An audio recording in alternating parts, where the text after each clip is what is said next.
Bonjour. J'aimerais aborder ce soir le problème du formateur vocal, de sa fonction, de sa réalité, de sa substance dans cette époque bien compliquée autour du Covid. Déjà, chanter va nous redonner une liberté que nous avons perdue avec le masque sur la gueule toute la journée.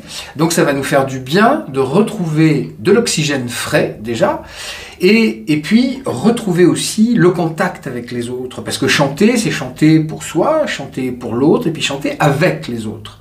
Donc je trouve que dans cette période fort compliquée, il est urgent, important de chanter. Et voilà pourquoi le rôle du formateur vocal dans cette période-là devient prépondérant, et que tous ceux qui nous écoutent et qui se diraient « Tiens, j'aimerais bien prendre des cours de chant », eh ben faites-le. C'est le moment ou jamais de le faire. C'est le moment de retrouver cette liberté qui nous appartient. C'est déjà une façon presque importante de retrouver de l'autonomie, de la responsabilité sur soi, et de ne pas avoir peur des postillons. Quand vous chantez, vous postillonnez, mais de toute façon, il n'y aura personne en face de vous, si ça peut vous rassurer. Mais revenons au chant.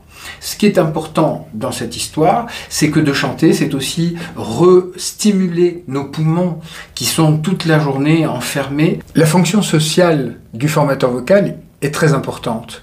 Le formateur vocal est là pour faire chanter les gens. Bien entendu, il ne s'agit pas que de former des chanteurs qui vont vouloir en faire un métier. Non, moi au départ, quand j'ai créé ce métier, j'ai commencé à réfléchir à ce métier du coaching vocal et de former des gens, mais c'était faire chanter les gens, les aider à s'ouvrir sur une dynamique de liberté. C'est-à-dire, ça va de la petite voisine qui a envie de chanter parce qu'elle a entendu, voilà, elle a vu des émissions à la télé, vous savez, ces émissions où on voit des chanteurs, et puis à côté de ça, c'est peut-être aussi la petite vieille du 3e qui a envie, peut-être, ça lui ferait du bien de retrouver des chansons de son époque, ça va lui faire revivre plein de choses, et puis ça peut être aussi, voilà, le monsieur du dernier étage qui est un petit peu handicapé et qui n'a pas beaucoup de moyens de retrouver son corps, et ce sera une façon formidable de retrouver le contact avec son corps, etc., etc. Il y a plein de solutions où le formateur vocal, la formatrice vocale, puisque ne soyons pas sexistes,